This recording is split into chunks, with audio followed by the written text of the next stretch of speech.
Welcome, everybody, to Wager Talk today. A ton of actionable information coming your way. Marco D'Angelo, he's going to look at the Seattle Mariners and Oakland A's game.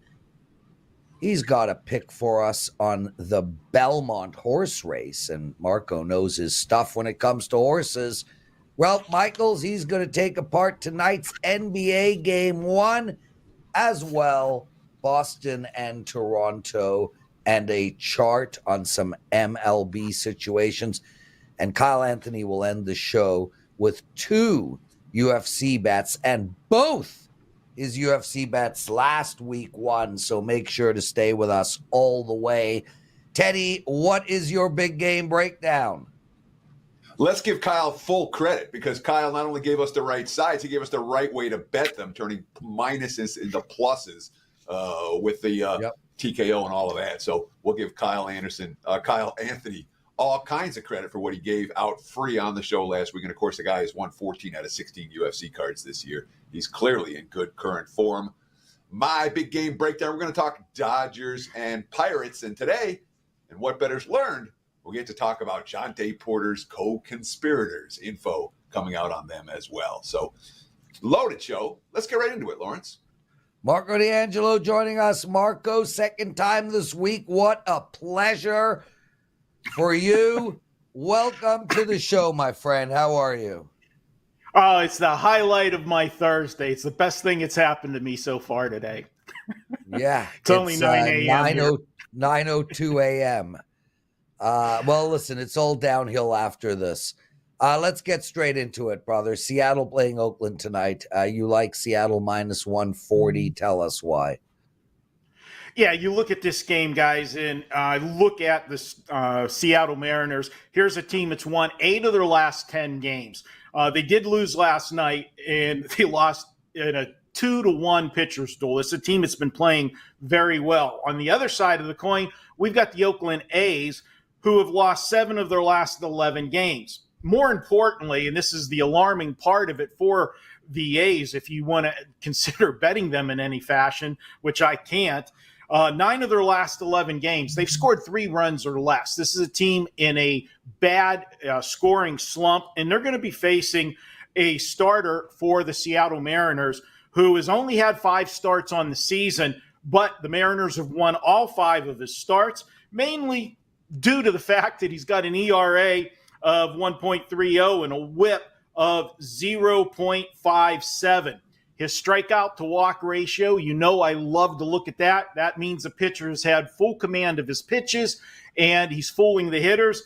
18-2 strikeout to walk ratio.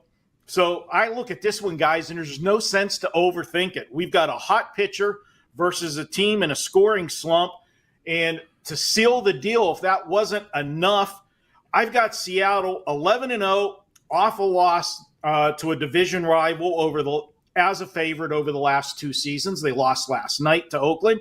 And this season, if they have a loss by 2 runs or less, they're a perfect 10-0 in that spot this year. Now, we could take Seattle for the full game, but why do that? I look at the starting pitcher, and that's where the mismatch is for me. I'm going to go ahead. I'm going to take Seattle.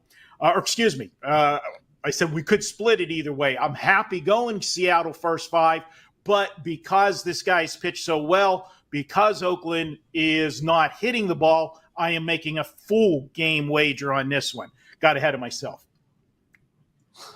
Full game on Seattle. Here's my question, because Sears has been pretty good for the A's, and he's been pretty consistent. He's been at his best at home.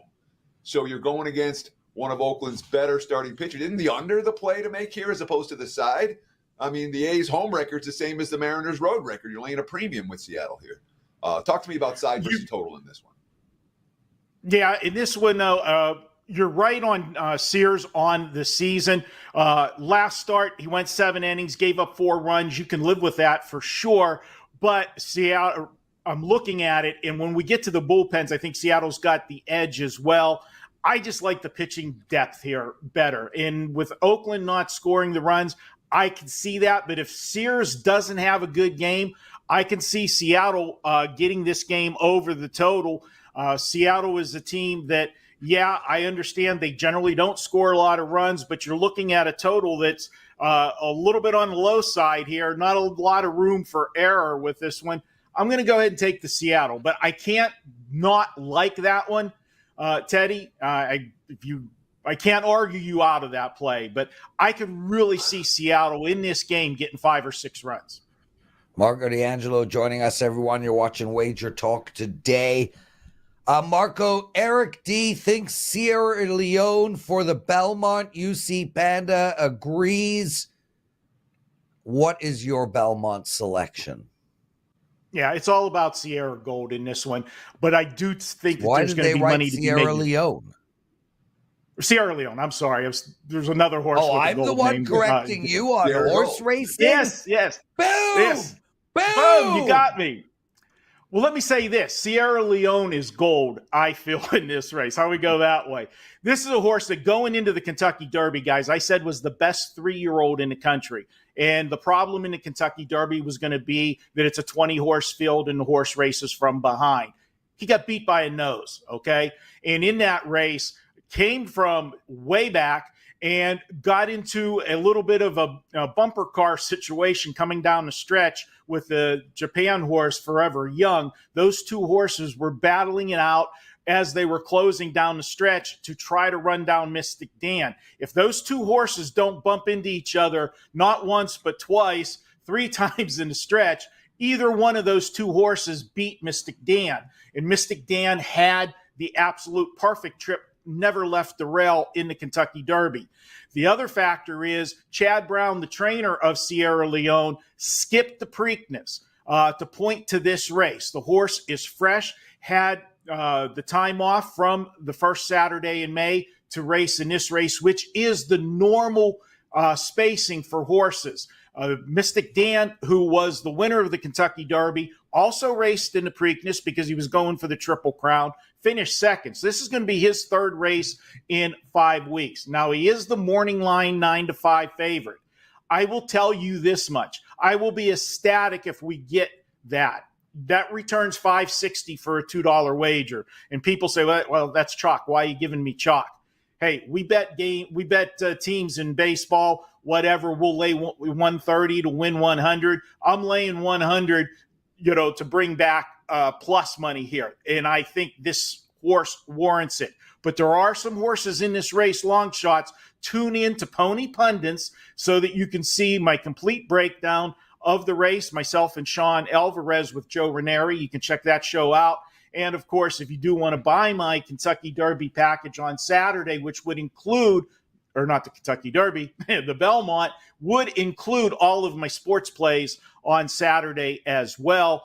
I'll give you guys, because I love the viewers of Wager Talk Today, a special coupon today, Marco 10. If you use the coupon Marco 10, you can get $10 off that Saturday package. A little self-promotion there, Prez. How'd you like that? You're like a self-promoting god. Teddy? So I want to ask you, so the favorites, all right, they're both sitting in the 9 and the 10. Is there any problem for the favorites coming from the far side of the field as opposed to by the rail? Or is it not an issue? Okay. Where for the 10 horse, which is the second favorite in the race, Teddy, and he's the horse that's going to be the buzz horse this week at Belmont, because this is a horse that's 2 for 2 career starts, and he's won massive races. But all he's raced so far is against maidens and against non-winners of 1. This is going to be a big test for him. But for him, he has the 10 post. He leaves the gate. That's not going to be a problem for him. Now, for Sierra Leone, because he's a closer anyways, okay? He's going to be coming from back in the pack anyways. Post 9 does not hurt him at all. He'll get over to the rail as quickly as possible to save ground. Remember, there was 20 horses in the Kentucky Derby, and he came from way back. So post position's not a factor for him. One other thing I didn't mention about Sierra Leone, Chad Brown did not like the ride that Tyler Gaffleone gave Sierra Leone in the Kentucky Derby. He made a jockey change, and in my opinion, he's going to the best jockey in the country in Flavian Pratt. That's a huge upgrade with jockey. I think Sierra Leone, this is his race to lose. Well, I'm a big Flavian guy. Always have been, always will be. Go Flav. Marco, Teddy, real quick, one of our listeners, which one here? Paco, welcome to the show, Paco. I haven't seen your name in a while. Can either of you touch on the Blue Jay game? I did not look at that game at the moment, but I can pull it up for you real fast today. You've got Baltimore in this one, and it's an afternoon game. Yeah, that's why I didn't look at it. Boston. But, Ralph has in just a moment. Yeah. Ralph has a pick on that game, so we'll take you off of the spot. Marco, enjoy the horse racing. I know Sean Alvarez wrote, hoping no rain, hoping for a great day of racing. Yeah, one day we're going to see one of your horses in there, right? No, because my horses are harness racing. It's they race with the carts behind them. Yeah, that's a problem. You really don't know anything about horse racing or your partner in the site. What I have. I really don't know anything about horse racing. Correct. Thank you for joining us, Marco. Teddy, real quick. I mentioned yesterday, guys, if you are looking for one NBA bet for tonight, it's mine. I have a 4% play up in NBA tonight. My 4% play is on a 20-3 run, 20 wins, 3 losses. My NBA plays are on an 18-4 run, 18 wins, 4 losses. I admit that I could be better. It could be a 22-0 run or a 19-3 run.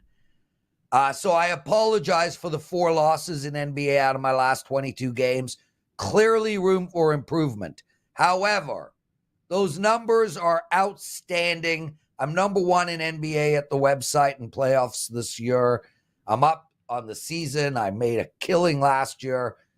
And I love, love, love my NBA play tonight. It's a 4%. Let's get on it. We'll all win together. Theodore, I'm looking forward to your What Did Bettors Learn? Let's go. Yeah, we're getting all the details about the Jonte Porter placing prop bets scenario in which Jonte Porter got suspended for life. Yeah, suspended for life. Yeah. Expelled. Got eliminated from the NBA forever. And the guy who was accused of helping Jonte Porter place the prop bets on himself, his name is Bruce Pham from Brooklyn, New York. He just got arrested at JFK. And if you're going to get arrested at JFK, geez, one-way ticket to Australia, $12,000 cash, and 2 cashier checks worth $80,000. That, not to say you're guilty, but it looks guilty when you have a one-way ticket to Australia and you have almost a couple of $100,000 in cash and cashier's checks on you. The details are coming out as well. All right. We've got 2 more co-conspirators indicted today. Timothy McCormick, Mahmoud Malla. Malla was accused, and again, if you're trying to do something low-key, under the radar, this is the exact opposite way to do it. All right. Malla's accused by the Department of Justice of placing an $80,000 parlay on the under for Jonte Porter's assists, rebounds, points, 3-pointers, steals, and blocks. So it's a 6-leg parlay, and he made the bet for $80,000. And in theory, he was supposed to win. When the bet won, $1.12 million. All right. That's not keeping it under the radar. That's not what these morons. Well, what we're learning from this, Lawrence, and from the other scandals that have happened, is that the majority of the athletes who are having problems with this, they're just not educated on how betting works and how regulation works, and the fact that an $80,000 6-leg parlay like that is going to attract a whole lot of attention. It's an unfamiliarity with the betting marketplace. Hopefully, this round of suspensions, we had MLB, we have NBA, hopefully lessons will be learned from this, and we'll be talking about these type of scandals less and less in the future. Lawrence? Yeah, I mean, Teddy, listen, it goes back to what I was saying earlier. What I'm learning from this is that not everyone has a brain. And all because you are a pro athlete doesn't mean you can think. This is the pro athlete. Again, I don't know the story. I wasn't there, but this is the pro athlete getting manipulated by the gamblers. All right. The story with Jonte Porter fell into a debt, and now these guys are like, this is how we can make your money back. Oh, so he didn't have a brain when he fell into the debt. The other interesting thing, Teddy, is, and with all of these guys gambling, is we're seeing that they're all fringe players. It's going to be interesting when a non-fringe player gets caught for doing this, but I gotta believe that a guy making $5 to $20 million is not going to screw his life up.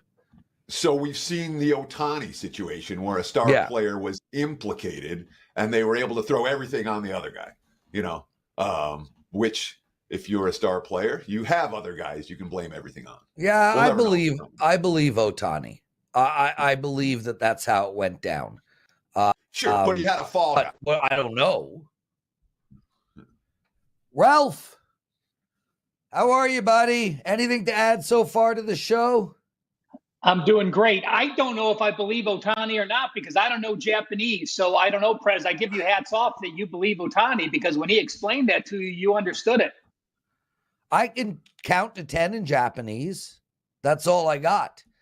That is 10 more numbers than I can count to in Japanese. Well, the first one is itch. So there you go. Now only 9. Ralph, let's get into tonight's NBA game. Boston against Dallas. It's the finals. I'm excited about this game. Boston -6.5. The total here is 215.5. I'm curious how you are betting this. Well, I'm going to talk about Boston and then talk about some situations in the NBA Finals. Well aware Boston finished the playoffs on a 2-6 ATS run. They needed to come from behind in quite a few games. They were clutch down the stretch, and they proved they should be here with their mental attitude. I think that carries over in this game. Just generics, guys. NBA Final Game 1 home teams are 16-2 straight up. 15-3 against the spread. That is NBA Final Game number 1 home teams. How about this? If the Game 1 home favorite is -4 or more, and they did not play a 7th game in the conference finals, those teams are a perfect 13-0 straight up, 13-0 against the spread, the average win by 13.7 points per game, and the average cover by 7.8 points per game. We know the Celtics are a three-point shooting monster. Number 1 three-point shooting team, average the most 3 points in the playoffs. And when you look at Dallas, you look at Dallas's matchups. The teams they faced were the number 9, number 10, and number 13 ranked as far as three-point attempts go. They're going to have to play much different defense, and they did play some solid defense against OKC and against Minnesota. But again, the Celtics can stretch the court. Celtics also get Porzingis back. And now you have Irving having to face one of the best backcourts defensively they have. I do like the Celtics, game number 1. So there's really good cases to be made for Boston in game 1 and in this series. But I want to ask you about some of the cases for Dallas. And the one that stands out to me, Dallas as an underdog. The last 6 times they've been a dog, they've won the game straight up. 3 times at Minnesota. They were dogs at OKC. The last 5 times they won straight up. They were dogs at OKC in game 6. In game 5 and game 2 of that series as well. And they won them all on the road in straight up fashion. So while we have the long-term track record of teams like Boston playing well in game 1s, we have the short-term track record of Dallas in particular playing well on the highway. Does that concern you at all when it comes to this laying the points with the Celtics in the game 1 tonight? Not at all, Teddy. And the reason I'm going to say that is this. You look at this OKC team and the Minnesota team, these were teams that were not expected to be here, overperformed all season, do not have significant playoffs experience, and were trying to do something they've never done before. Now you have an established Celtics team that has quality players, that has been there and done that. And again, playoff experience to me means everything in this regards. Ralph Michales joining us. Guys, if you like what you're hearing, take a second out of your day and hit that like button, please. Elijah Bennett, I've never seen your name before. Thanks for joining us, my friend. Ralph, one of our listeners, Paco, wanted to talk Boston and Toronto. You've got a bet for us on this game. What is it? Baltimore. Well, this is actually not a bet on the entire game, but instead it's a no-run first inning play. I do a daily WagerTalk first inning report on Twitter, and my first inning plays are now 34-10 this year. An incredible run we're on. And when I look at Baltimore and Toronto, listen to these numbers, guys. Baltimore is now 6 straight no runs first inning. When you're betting no run first inning, that means both teams will not score in the first. Last 6 Baltimore games, perfect 6-0 Nerfy. Last 12 Baltimore games, 12-1 Nerfy. Toronto, 4 straight games with no run first inning, 8-1 the last 9, 20-2 the last 22 plays. Now, I'm going to give you 2 numbers that combine to go 53-1 this year, guys. The Baltimore Orioles have played 27 road games this season. They have scored a first inning run one time. So out of 27 road games, Baltimore has scored in the first inning once.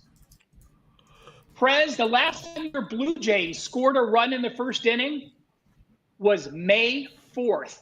That is 27 games ago. I think there's great value in this. I had been making my 1% plays 1%. I used this play yesterday. I went up to 1.5%. I don't think, there's more things that can happen in the first inning. So I'm not as comfortable making a 2 or a 3 or a 4%. But this one was going to be closer to a 2. The only reason I didn't make it my top Nerfy play so far this season is because you do have Pavic going for Baltimore. This is a kid that pitched very well in spring training. He's pitched well down in AAA Norfolk. He's got a 3.18 ERA, 75 strikeouts, 21 walks in 50-plus innings. Hyde, Orioles manager, says they really like the way this kid's coming along. They were planning on bringing him up anyway. They wanted to give Bradish a couple extra days rest, but just making your first ever career start scared me enough where I know if you're pitching well and you have good control, it probably favors the pitcher the first time through the lineup against the hitters. But this was an actual client release, a 1.5% play, no run first inning, under a half, Baltimore and Toronto.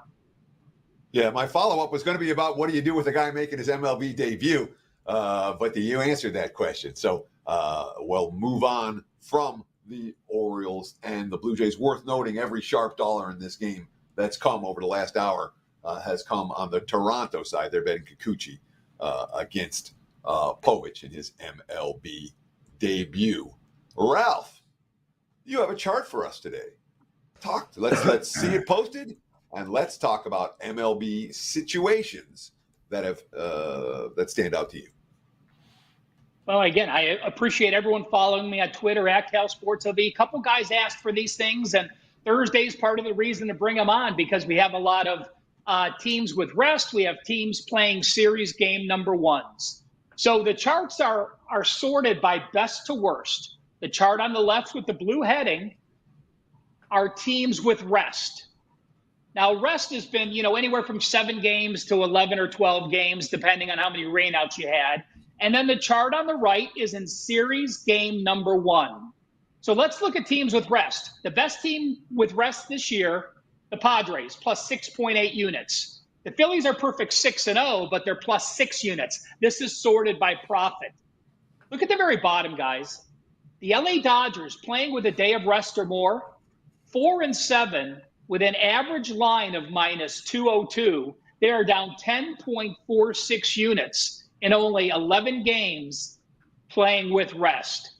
And I want to point out this. You see those teams that are highlighted in gray. Those are the biggest differences from playing with rest versus no rest. You see the Padres are number 1 in profit with rest. Guess what? With no rest, they're number 28. St. Louis is number 5 with rest. No rest, they're number 24. Going to the bottom, the Twins are number 24 with rest, number 7 without rest, and the Dodgers, number 30 with rest, number 12 with no rest. Jumping to the right, teams in series game number 1, the opening game of a series. Phillies, the best team. Again, the Phillies, that doesn't tell us much because the Phillies are the leader in most categories profit-wise. They're 16-5 plus 8.9 units. Look at the Reds. The Reds are 13-7. They're number 2 this year, playing in series game number 1 at 80 plus 8.03 units. And I have the Angels, Red Sox, and Diamondbacks. Now, the Angels are an interesting situation. Many times on these charts, we look at the best and we look at the worst. But when you look at the Angels, what jumps out to me is this. The Angels are 10-10 in series game number 1. They are only 14-28, minus 12.3 units in series games 2, 3, and 4. So a significant advantage. So as we share these charts, it's nice to know who's on the top. It's nice to know who's on the bottom. But the true value lies in what a team does in this chart relative to what teams do on the games that are not in the chart. So the biggest difference is Reds and Angels on the plus. The Red Sox and the Diamondbacks are both 25-17, excluding game number 1. And when you look at their series game number 1 records, they're a combined 10-28, minus over 25 units. So keep an eye on the Red Sox and Dodgers when they're playing that series opener. So let me ask you this, Ralph. I mean, how predictive do you think this is? Because we're looking at the data already from all the series played so far this season. And clearly, Arizona's been a fade in these spots. Boston's been a fade in these spots. And teams like the Angels and Reds have been bet on. Do you think if you blindly bet the Angels and Reds on the Angels and Reds in game 1s and against the Red Sox and D-backs in game 1s moving forward, you're going to make money? Teddy, I would never bet them blindly. This isn't a situation. So much can occur. You don't know what happened in game number 3 of a series. You don't know if they were home or away. You don't know if they had rest. So we are just giving you the data. When I look at this data and I look at current form, I would give this suggestion. This is enough to change about 1% of my mind. If I want to play the Reds, and I like the Reds anyway, and they're playing well in the series, it might make a 2% or 3%, or might make a play that I wasn't going to use a 1 or a 2%. Likewise, if I'm looking at the Red Sox and Diamondbacks and I want to fade them, it might make the play 1% higher. So by no means would I say blanketly bet these teams, but in my mind, the top and bottom categories in this is about plus 1%, making a play 1% stronger or perhaps 1% weaker. Ralph, this stuff is unbelievable. With that said, I feel like you should be the glasses instead of the pen, because I'm just getting old, bro. Like, I just can't read it. I'm getting old. I'm getting old. Prez, let's say this, Prez. I agree with you. My eyes are fading a little bit. So I have a huge iMac, the biggest one they have, and I can blow it up. Remember, any chart I post here on WagerTalk Today, I will post on X or Twitter at CalSportsLV, so you can blow it up. You can take a screenshot. You can take all the time you want going through the data and using it for whatever helps you handicap games. So we'll always have that option for all our viewers to look at it in a bigger format on their own computer. Man, really appreciate the hard work. Ralph, what do you got to promote? Well, guys, it's been a great run in MLB. I'm number 2 in MLB this season. I am number 1 in MLB when I have a top-rated play 4% and higher. I have that. Congrats on your NBA season, Prez. I'm actually number 3 in the NBA playoffs on a 22-7 run, and I'm not even sniffing your you're sent because you're so far ahead. But I do have an NBA and MLB 2 for today. Both are strong 4% plays. 90% run on MLB plays in this situation. And again, number one in MLB action on plays 4% higher.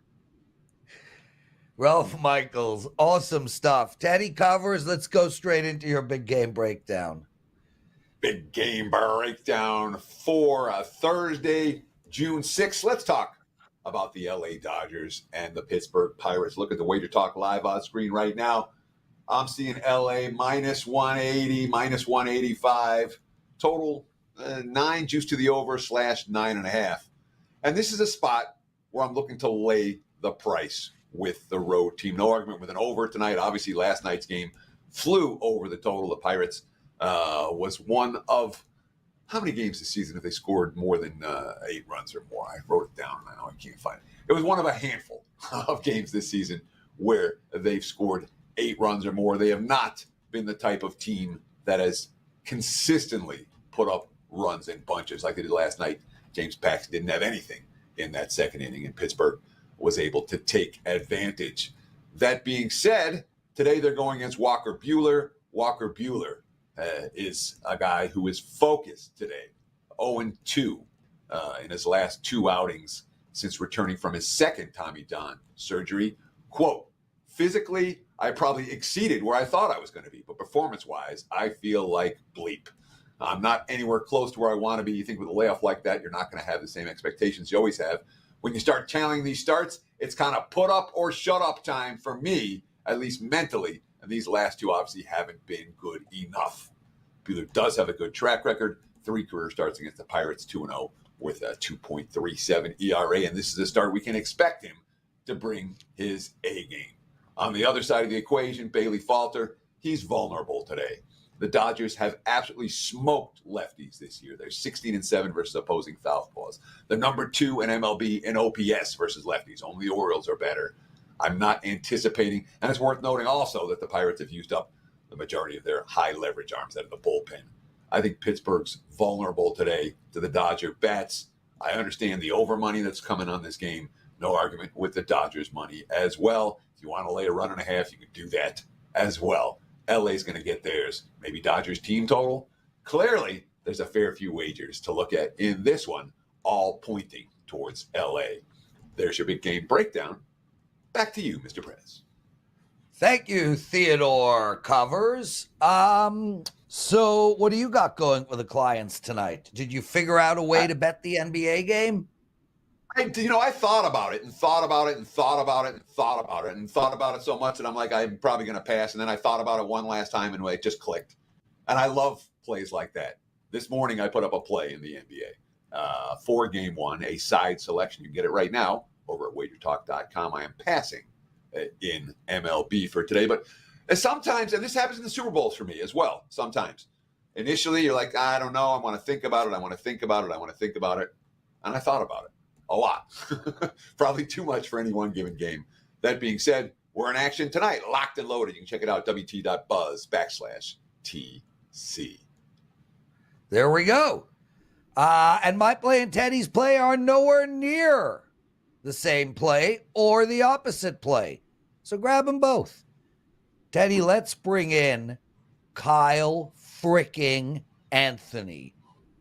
Oh, Kyle, I see you've been at the tanning salon. How are you? No tanning salon. I'm out there. I'm touching some grass. I'm getting out there to the beach. I'm doing my thing, though. I'm doing my thing. Got to keep this going. There's a beach in Chicago? Chicago? I don't know. Where are you from? New Jersey. New Jersey. Man. Yes, there is a beach there, dude. Some famous beach that appears in every Bruce Springsteen song. Oh, Teddy, I know where everybody's from. Honestly. From. Well, great. Aren't you spectacular? Anyway, Kyle, you killed it last week on our show. You gave out 2 winners. The submission winner, wow, that was a nail biter. Yeah. But it got there late. but it got Strickland via points plus 200. That got there too. Yeah, congratulations. Really killing it in UFC, Kyle. We're lucky to have you. Okay, let's get into this. Newson Dorma against Jared Cannonier. Is Pavarotti song going to win here? Man, we got to teach you how to read. All right, so we have Nasruddin Imavov versus Jared Cannonier. All right, so in this spot here, we've got the Russian sniper. He is minus 120 on the comeback. You've got Jared Cannonier. He's around the plus 100 mark. Now, when you're looking at this fight here, you've got the Russian sniper. He is, well-rounded guy, slick striking. You've got Cannonier on the other side, who's going to have power and going to really have that volume. Now, the one big weapon that he's going to be using is going to be the leg kicks. He's going to look to chop away, early and often, mix it up a little bit, start combinations with, end combinations with that. And that can be a path for him here to kind of chip away. But the one thing that I do realize that this line is tightening, and I think it is to the fact that Jared Cannonier and his last two victories, and both those victories, I think are a little bit overreaction to it. And one of them was against Marvin Vettori. That was his most recent fight. Now, everyone's talking about the 241 significant strikes that Jared Cannonier landed. As impressive as that is, Marvin Vettori is not very good. And also the fact he blocks punches with his face. This guy is extremely hittable, defensively inefficient, willing to go forward, stand there, doesn't have good boxing. And Jared Cannonier did what he needed to do, goes out there, dominates.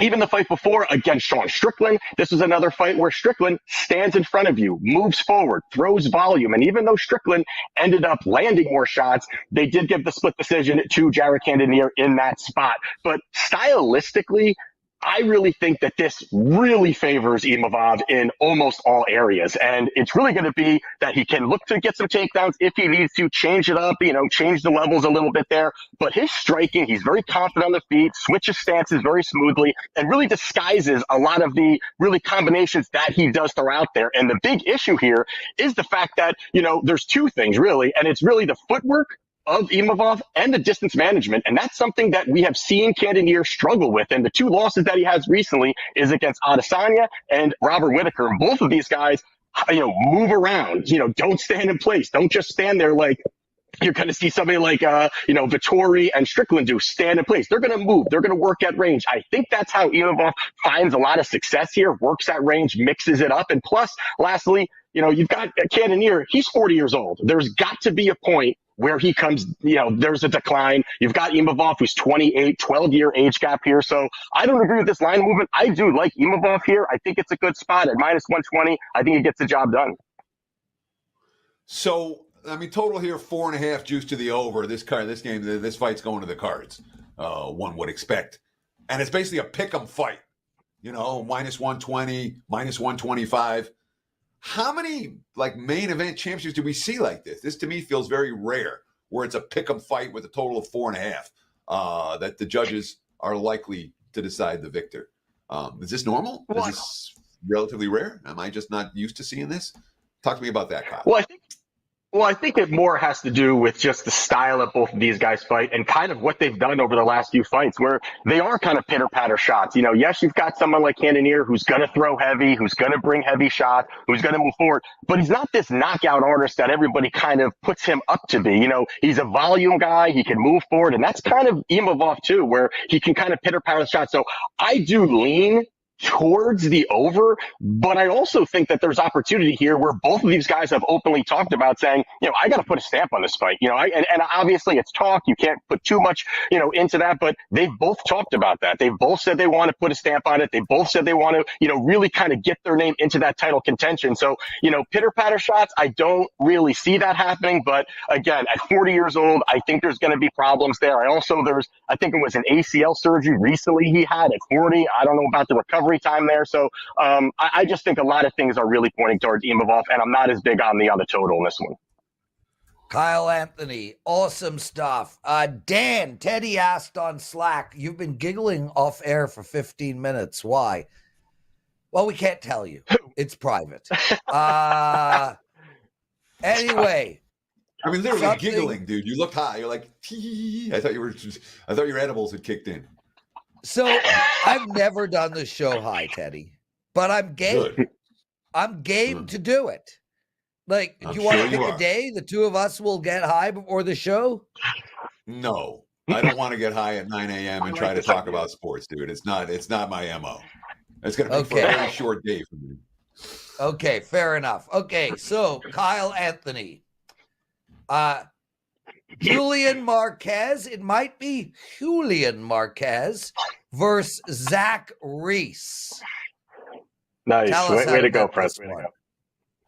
All right, so in this spot here, we've got Julian Marquez. He's minus 135. In the comeback here, you've got Zach Reese plus 115. Now, when I'm breaking these down, you're looking at weaknesses, strengths, and this is a spot where I do really believe that Marquez, really his strength lines up big time with the weakness of Reese. And you've got a guy in Marquez who's going to move forward, who wants to brawl, who's going to relentlessly push forward, who's going to be swinging heavy and wants chaos. And he's the kind of guy, when he gets hit, he just keeps moving forward. And that really is going to be, I think, his win probability here is just kind of creating chaos, moving forward. And the issue here is the fact that Reese really has that tall man defense where, he's defensively inefficient, as well as the fact he kind of leans back and leaves that chin up in the air. And that's a problem. That works out well for when you're fighting at lower level organizations. In the UFC, I don't really think that's going to work very well. And that kind of leads me to the big red flag here. And that was Reese's debut.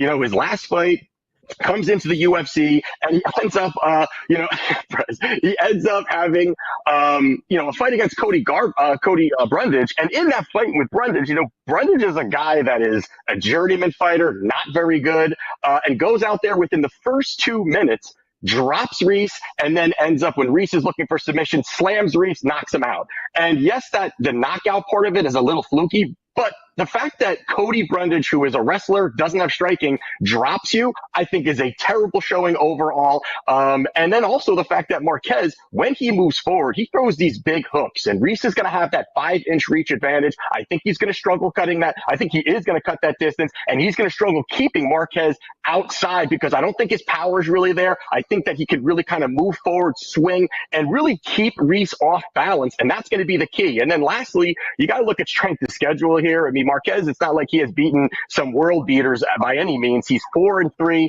in the UFC, including Dana White's Contender Series. But, you look at who Reese beat. I mean, Reese was outside of the UFC. These are just the records of the guys that he beat. He beat a guy that's 5-12, 8-5, 6-1, 1-1, 0-3, then comes into the UFC and gets knocked out. Not the greatest showing overall. This guy was a hype train. I think that he's not good. I think he's just not very good, to be honest with you here. I think that Marquez, the style works out well for him. So I do like Julian Marquez here, minus 135, and I think there's a good chance he could knock him out too. Sure. I mean, the total in this fight, compared to the main event's 4.5 rounds juiced to the over, this one's 1.5 rounds heavily juiced to the under. So it looks like someone is going to knock out somebody else. Kyle Anthony, great breakdown. Always appreciate your analysis. Talk about what you have going right now at WagerTalk.com. Yeah, so we're keeping this train rolling here. Cash, as you said, 14 of the last 16 events, feeling good about it. This weekend, I do have a 4% best bet play, as well as some other plays I'm going to be adding. 4% this year, all my really 4 or 5% have really come through. 5%, 7-0 run, 4% plays, 12-2 run, and we've got a 4% play up right now. That's at slight plus money. So really feeling good about it. Last week, we cashed in 8 units, kept it going, was at the event last weekend, was awesome. Cashed money, ended up getting a bartender's number. It was just a great night overall. Yeah, a bartender's number. That sounds like you've stepped back in class. Why didn't you do her behind the bar? You are losing your game. Guys, if you want to see Kyle Anthony, he'll be at the Jersey Shore wearing a Speedo. You are a Speedo guy, right? No, not at all. But I could see you with that incredible physique of yours really showing off there. Dude, my dad is 80. He wears only Speedos. Like, Vivian can't handle it. My kids are like, what? Anyway, so my dad is a hardcore Speedo guy. Anyway, I am not. I go commando. Look, when you got stuff to show off, you show it off, right? I mean, yeah. Kyle, to your get woman. outta That's here. about it. That's it. To your woman. That's it. We don't want any of that stuff around here. All right. See you next week. Teddy Covers, one of our listeners came up with a great idea that would get you and me canceled in 5 seconds. He suggests that every Thursday, instead of slacking each other, we do it live on air. So to give you guys a summary of how that might go down, Prez, you interrupted me again.